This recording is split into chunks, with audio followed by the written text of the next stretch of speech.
So, good morning, good afternoon, and good evening, according to the time zone you are in.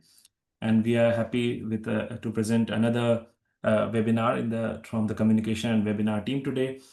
And our topic of today is to really how to email professors for the research and graduate opportunities, which you can also see on the slides that we have.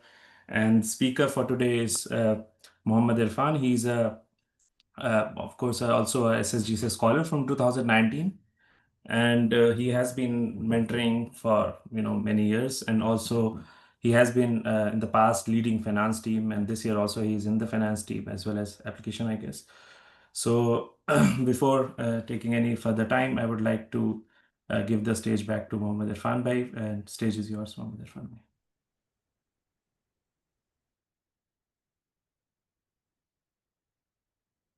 Okay. Thank you, Haris Bhai, for a nice introduction. And once again, good morning, good afternoon, good evening to all of you, based on the time zone you are joining in from. And as communicated earlier, we will be discussing about how to effectively communicate and email professors for graduate and research opportunities. So, a brief introduction for myself, as Haris Bhai mentioned. I have been an SSGSA awardee of 2019. Currently, I am a PhD candidate at Department of Physics, Florida State University, and working as a graduate research assistant at National High Magnetic Field Laboratory, Florida, US. And I completed my bachelor's from Jamia Millia Islamia, and I did my master's in physics from Aligarh Muslim University. So, moving on to the presentation. First of all, uh, why should we care about writing good emails to professors? A lot of times, students do ask me or ask a lot of mentors. Suppose in US the admissions are through the graduate school. So is it worth it to communicate to professors or advisors? So I will be bringing up some points which kind of makes it suggestive that yes, we should try to communicate professors and advisors earlier on. First of all, it is the direct communication, first direct communication with your potential mentors. It doesn't have to be necessarily the email. There are some portals, web portals for the professors also, which you can use to kind of communicate with them. But communication to the professors before applying is helpful. It gives the first impression about your academic and professional profile. And if the professor is interested or excited about your profile, or if he or she feels that the your candidature aligns with his research goals, they can actually vouch for your candidacy. And I personally know of some cases in which there were some candidates who hasn't like fulfilled the requirement or eligibility requirement for applying at particular university or department. His English score was less, but the professor was very impressed by his research aptitude and research profile. So he kind of bought some more time for the candidate so that he can reappear for the test and get a good score and apply at that particular university. And eventually he was able to secure the position in the graduate school. So sometimes it helps in getting a position, especially if the professor is a part of graduate school selection committee. It also helps you in standing out from other applications. So suppose for a positions there is a like suppose 10 or 15 applications or maybe hundreds of application, and if you have reached out to the professor earlier on, uh, it kind of it makes your application stand out. And if if the professor sees that this particular candidate has reached out to me, he will eventually prefer the candidature of an active person who is trying to reach out to trying to join his lab. And also based on the communication how it goes on, it can kind of give you a direction about whom do you want to mention in your statement of purpose. And it helps a lot when the graduate school committees kind of see your application holistically. They it makes a difference if you mention in your SOP that I have communicated to so and so research groups or professors, and uh, I'm excited about doing work with them. It helps if you have communicated earlier. It also gives an idea about the funding scenario or openings in a particular research group or university. And right now, with the funding situation, particularly in US or some other countries, it helps a lot if you know about little bit about the funding scenario in the particular university. And I have an example of one of my REU students. She had a very great profile, and she wanted to work with a professor who was working in the field of quantum computation. And she has a very good profile. She has done some internship at Apple, worked in Los Alamos International Lab as a research intern, and she was applying in that particular university to work with certain professor. And obviously she applied to many universities, but to her surprise, the university she was trying to apply to, it was kind of much lower ranking university, which she was not able to make through, but she was actually selected in other universities. So later on, it was revealed that the professor she was trying to target, and about him, he mentioned in her SOP, uh, he didn't had the funding to select a new graduate student. And eventually, since he was the only professor working in that field, she was not able to get the admit. So I'm just trying to bring this example so as to emphasize that when you communicate with the professors, and especially if you are working in some specific research area, it helps if you communicate earlier to understand the funding scenario and openings, and especially during this time when a lot of groups are going through the funding cuts.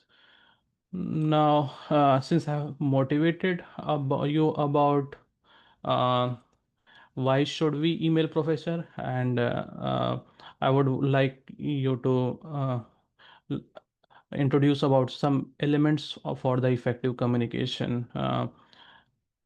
It is true for all the form of communication, but we have to particularly consider when we are writing emails.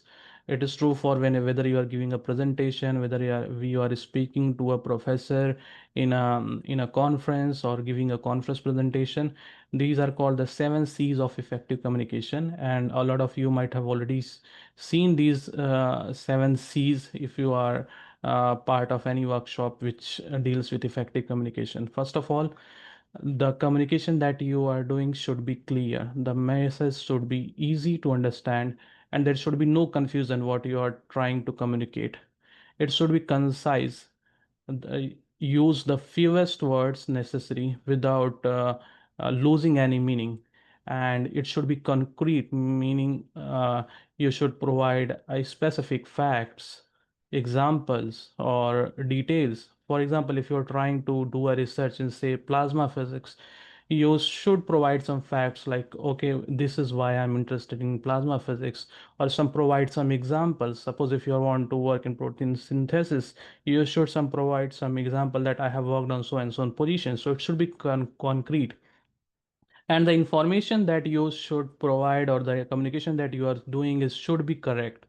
The grammar should be accurate, and most important thing is the communication should be personalized. Like the salutation should be correct, and the affiliation of the professor that you are mentioning in your email, it should be correct, and your message should be coherent. It should flow logically. You don't want to talk about your research first, then you start talking about your childhood dream of joining some lab or something like that.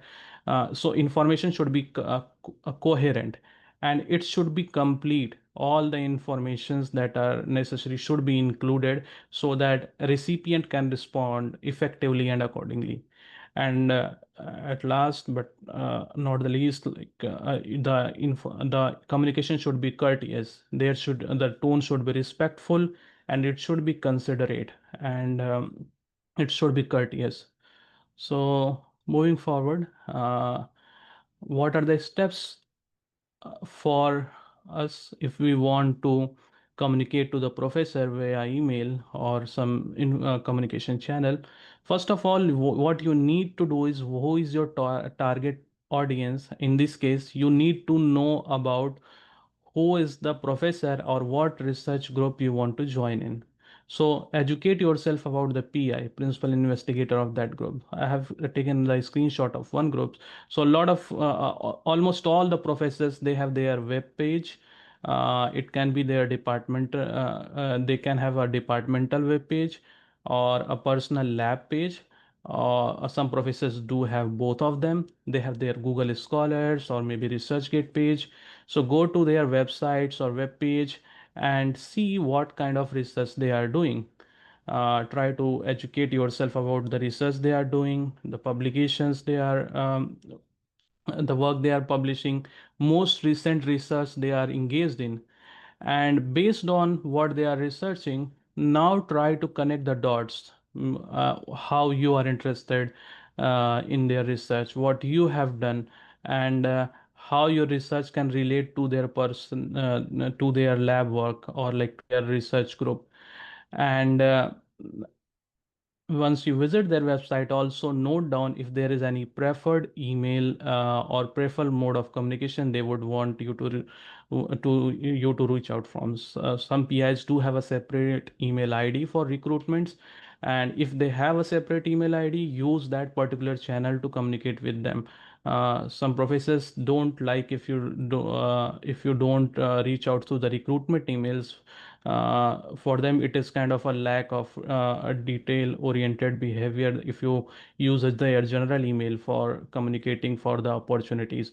So do see their websites and try to educate yourself and make a good connection between what you want to do and what you have already done and what how you can fit in the uh, research goal of that particular group. So you should be knowing what the group is doing, whether they are working in some particular research field. For example, if a group is particularly, say, working in experimental sciences and you are interested in science, but you want to do some work in theoretical sciences, and what you can offer is your expertise in some simulations or some experiment, some theoretical work that you have done.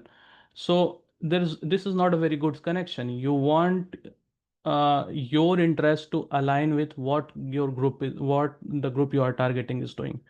And you have to make a clear connections also what makes you interested in that research group, and this should be in your communication. So this is the second step. First of all, you need to educate yourself about the research group.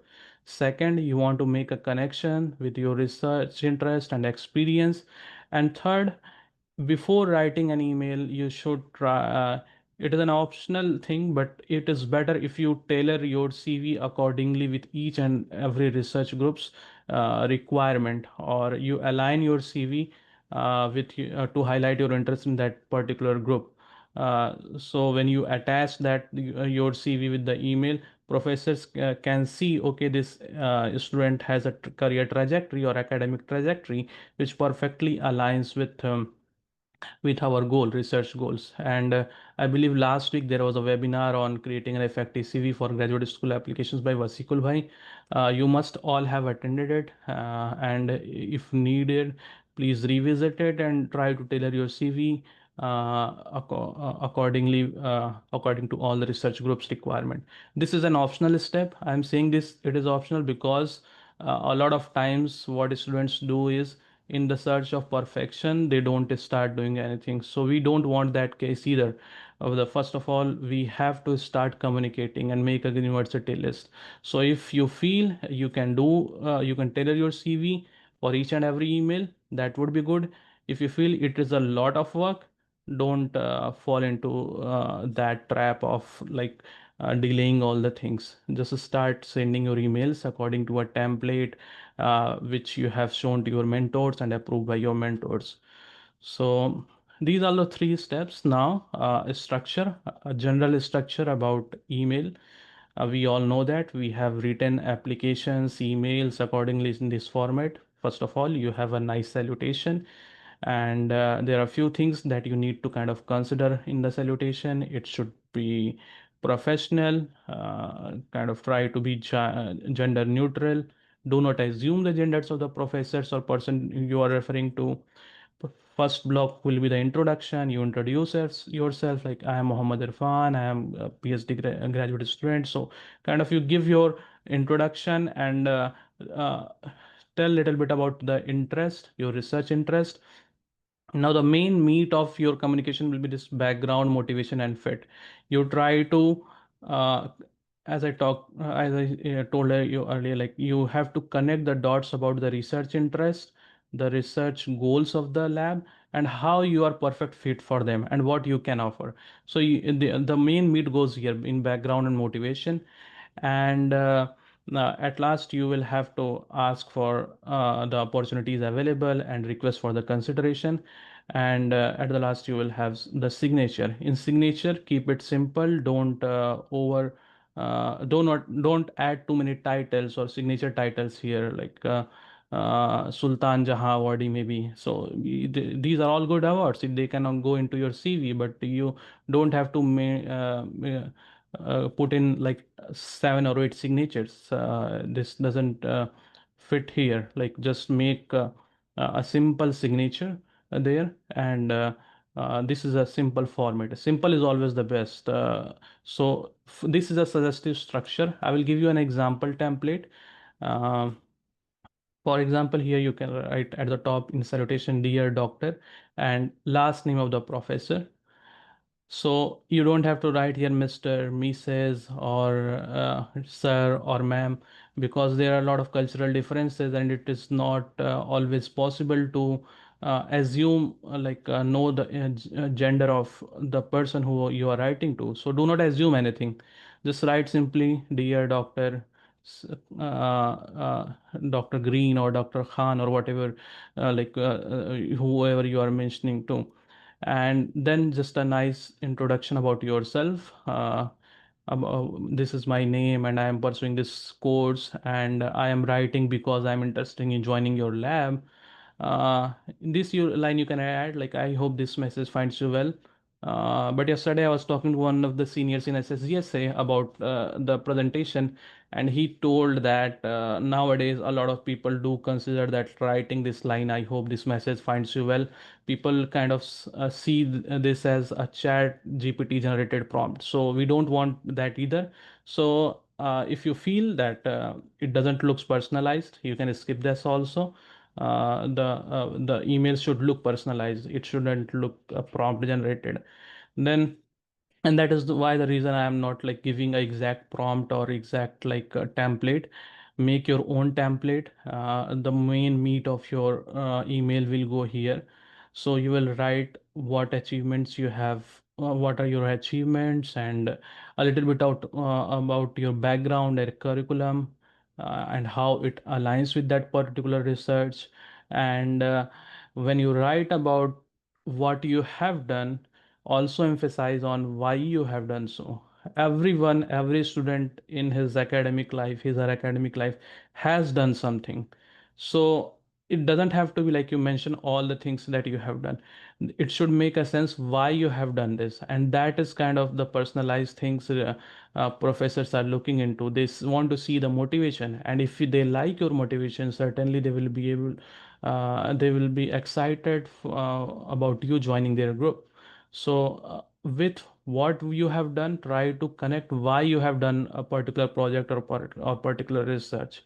And now connect your interest with faculty members' research interest. I'm mentioning this again and again, because everyone is interested in knowing what you can bring on the table. If there are 10 candidates, if you have to stand out of them, you have to kind of sell yourself. But with a disclaimer, don't oversell yourself. Overself selling is also not too good in few cases.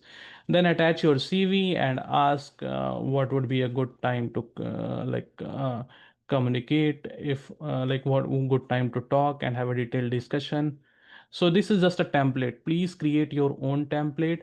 Keep it simple, straightforward. And once you have your template, please ensure that you you send it to your mentors and get it approved. You will have to understand that each and every application is very distinct and very kind of different. So we have to tone everything accordingly. Every candidate is different, and so is the case that every application is different. So that is why in SSGSA there is like one-to-one mentoring. And if when you have a template ready, communicate to your mentors and get it approved and proceed accordingly. Now, some common mistakes or some examples which kind of which are bad examples. So suppose this is an email. This lacks a focus and coherence. This email says like, my name is Rohan. I want to study abroad. No clear, definite like communication why you want to study abroad or what research you want to do. And then there is no coherence. When I was a child, I used to look at the stars. I was interested about physics. It doesn't makes any sense here. So just an example for a bad email, what how it can look. And there are sometimes there are some factual errors also. So like, dear Dr. James, I want to join your chemistry lab at Harvard, and the professor actually is at Stanford and works in physics. This is a factual error. If you do a factual error in your email, nobody is going to reply, because people value the time, value their time. And if you don't put enough time in fact checking your things, nobody is going to like reply on those emails. So your email should be factually correct. And I know of particular cases in which some students, they try to reach out to professors, and they actually misquoted the university. For example, they were applying at trying to communicate at a professor at University X, and they mentioned about University Y.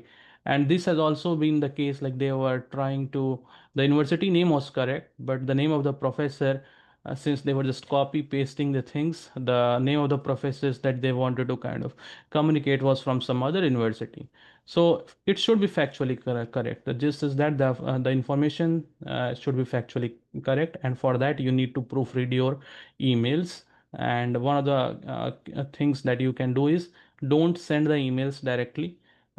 Do a schedule send. We will talk about that, so that once you hit the schedule send button, you can always revisit the body of your email and kind of correct it if you want to. Then here is one more example in which is like not very good. It doesn't contain any information. It just says that I want to pursue research and higher studies. So we have to provide details so that the professor is interested in your profile. Now, few suggestions what we don't want to do and we want to absolutely avoid, so as to look professional and make our communication effective. Don't use an unprofessional email ID. For example, rockstar underscore surya at gmail.com. So make your email ID should look professional. It should be like something, your first name, last name at gmail.com or something like that. If you don't have a professional email ID, professional looking email ID, create one and use that particular email ID for communicating with professors and for all the application purposes. And an unprofessional email ID doesn't look good. Don't use an unprofessional headshot or picture as your profile image. Someone playing a guitar or like enjoying at a swimming pool, if you add as a picture and your profile image, that doesn't look good. Your headshot should be professional. Or if you don't, it is totally okay if you don't have like any headshot at all, but unprofessional headshot doesn't goes well with the in the academic arena or professional arena. Don't write a very long email. We have to understand that SOPs, statement of purpose, are different. Email is just an initial communication. I think approximately 300 words are sufficient, and two-third of a A4 sheet is totally fine. Nobody is interested if you are writing a very long story. Professors are busy and they don't have a time to read a very long email. It should be very crisp, straightforward, and concise. Uh, okay, so I can see someone using marker. So maybe it was a mistake. So yeah, don't write a very long email, and don't use a generic template email. You don't want to just copy and paste the same email body to each and every professor. Each email should be personalized, and professors are very good at kind of knowing that whether it is only a generic template email, or nowadays they can kind of figure out like if it is only done by ChatGPT. Using Grammarly or ChatGPT, these things to correct the grammar is okay, but you don't want a prompt generated thing. Don't use a generic template email. So I'm trying to emphasize this thing, like emails should always be personalized. It should make a good connection with why do you want to work with a particular professor. Now, one of the important thing is don't write to multiple professors in the same department at the same time. The professors, they do talk to each other. And I remember one of the examples given by Vasikul Bhai, I think in the last year's webinar, he said that he was trying to communicate with one professor and he didn't reply for like 2 or 3 weeks. But maybe he was discussing the about some of his mentee. So he was trying to communicate with one of the professors. After a few weeks, he communicated with the other professor, and the professors, they talked amongst each other that, oh, there is a guy from India who keeps on communicating with each and every professor. So you don't want to write to multiple professors in the same department and at the same time, because they do collaborate with each other, they do talk to each other. It is perfectly fine if you write to one professor, give a little bit of time, and then follow up to that particular professor, and if he doesn't reply, then you can talk to other professor. So but writing at the same time, it is not good, and it reduces the chances of your selection at that particular department or university. Don't use any slangs or SMS language. For example, your PFA, a lot of people are using PFA these days. I myself was not knowing what PFA means 1 year ago. It Please find a test. So if you are too short in your communication, if you're not giving enough time in writing your email, it gives a bad impression that the candidate hasn't given the enough time in writing the body of the email. So don't use the slangs. Don't make any spelling mistakes. It shows a careless attitude. Always proofread and cross-check your spellings. Do not assume the gender of the professor. I already mentioned that don't assume the gender. Simply use gender neutral doctor or professor. Do not oversell yourself. What I mean by overselling is, do not claim that you know too many things if you don't know. It might be tempting to kind of advertise yourself too much, but uh, overselling is also a problem. And I know cases in which certain students, just for securing a position, I know one of the senior, he tried to write an email and he got a position actually in Europe. But since he kind of oversold in his in his communication, a few years later he called me and told me that he's facing some uh, issues in his research. And then we went into details. He told me like he kind of oversold himself regarding these research aptitudes. And the professor was assuming that, okay, this guy knows a lot, so he was mostly offhands. So don't oversell yourself, but don't undersell yourself also. If you are confident about your work and if you can align your expertise to some particular lab, mention that. Do not add too many designations in your signature. Like as I mentioned earlier, keep it simple. Just write your name and just contact number or something like that, contact details. Don't write too many designations. Don't be too hasty in follow-up email. Give at least 1 week before your follow-up. So if you write an email today, you don't have to follow up tomorrow. Professors are busy, and some professors, if they have like uh, dedicated recruitment email, they might just check it on weekends. So you don't have to be very hasty in following up to the email communications. Also, avoid abbreviations like PFA, AMU. AMU can be many things, Atomic Mass Unit, but in terms of universities, like there's one American Military University, or uh, al- so in general, don't use any abbreviation unless until you have defined the full form for it. SSGSA is write fully, like if you in your CV also, if you're writing Certificate Global Scholarship Award, you should write. You shouldn't use the short forms. Do not assume anything. Like suppose if you are applying to a particular position and the deadline for that particular position is suppose in 15 days, you cannot assume that the professor will reply only in a week.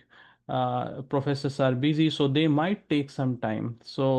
Uh, so you cannot just write in your email body that please reply by the end of the week. It is you cannot define what professor has to do.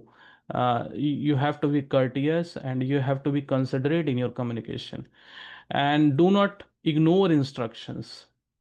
For example, if a professor's website says that I want all the recruitment emails on this particular email ID, follow that. If a professor says that I want all the formats, all the CVs in doc format or PDF format, or suppose if I want a research proposal or a brief like 2 3 slides of presentation, if he has or she has mentioned any instructions, do not ignore it.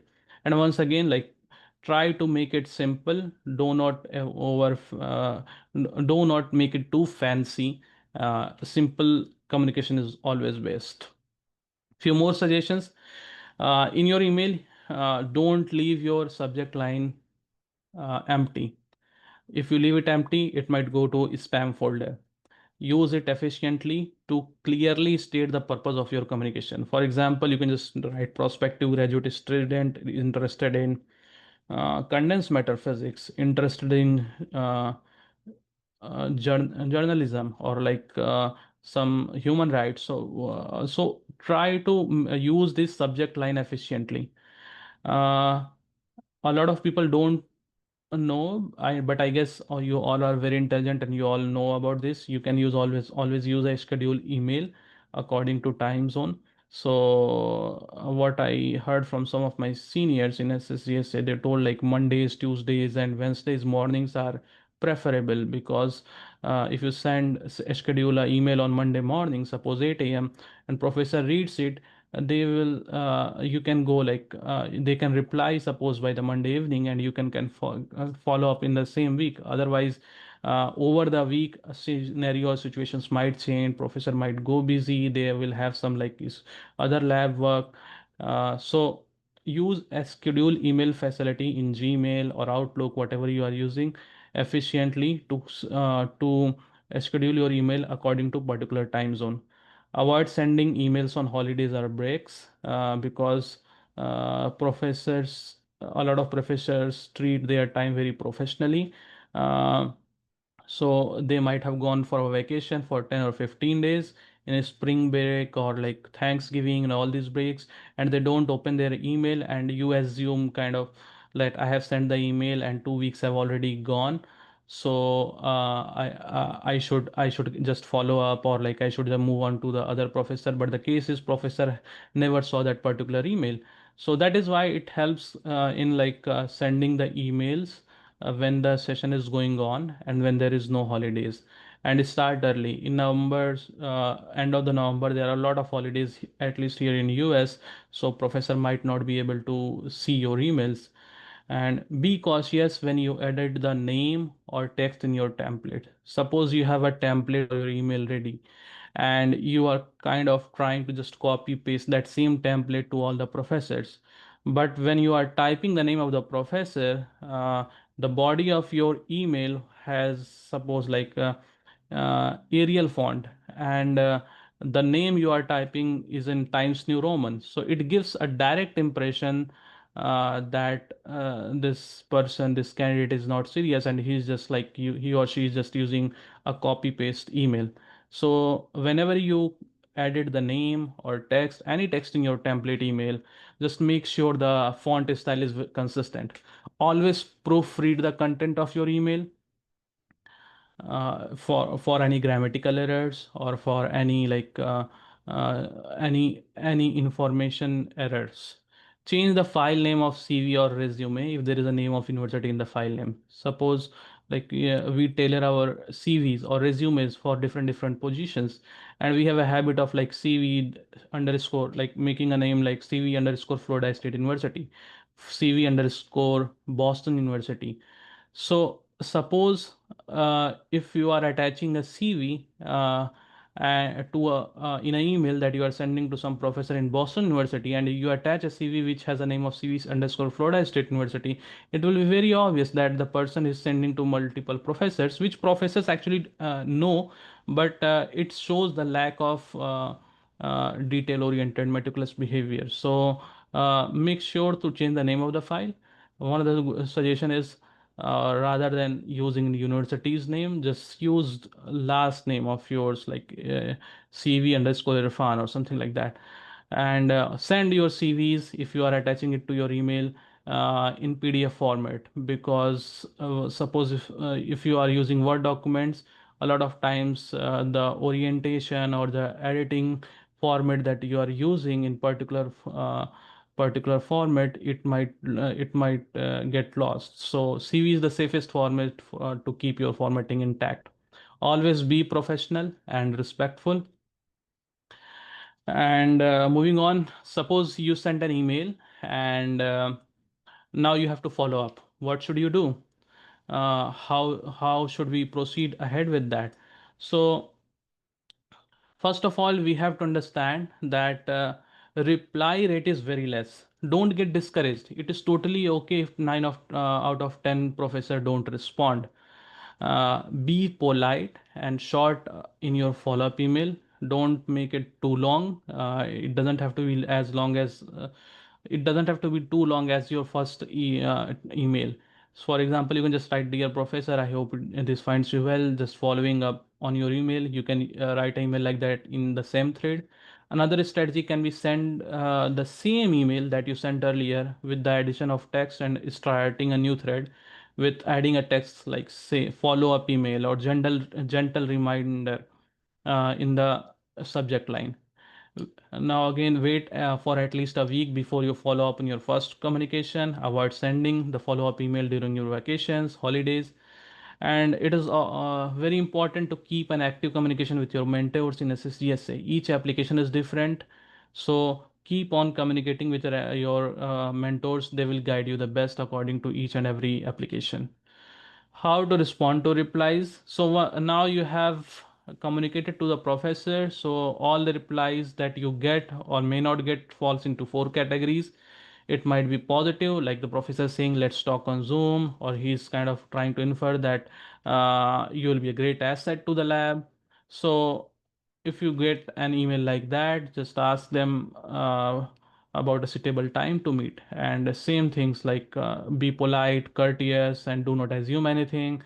Ask politely if it is okay to mention his her name on the SOP if you get a positive reply.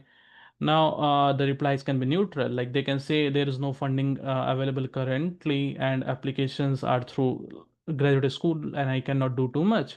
So, if they say about funding opportunities not available currently, you can just say, ask them if there is a possibility of joining any of the labs of their collaborators, or if they know any professors who are interested in tricking the graduate students. Same goes for the negative responses. They say no position, no funding available. Just thank them for the reply and ask politely about any collaborators who is looking for students. And when there is no reply, you don't have to send like multiple follow-up emails. Yes, we do understand that someone can be very interested in doing some particular type of research, but if the professor is not replying to the follow-up emails, do not send multiple follow-up emails. Better to move on in this scenario. Now, since a professor has not replied to your email, you can now kind of open up to the professor in the same university and apply to a different lab in the same university now. Some final tips: uh, research well about the groups that you want to join, communicate early, and follow politely. uh, and do not delay your communication in the search of perfection, that okay, I will have this and this thing on my CV, then I will communicate. Or if I will have my CV finally polished, then I will reach out to professors. Just persistence is better than the perfection. And tailored respectful emails make the difference. Starting up earlier helps a lot.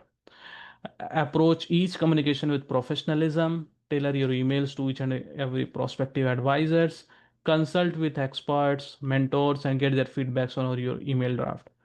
And finally, all the best for your applications. Perseverance and active communication to the mentors are the key to get successful admits. I hope best for to all of you, for all of you. And if there is any question, please let me know. We as SGSA are always happy to help you. Thank you.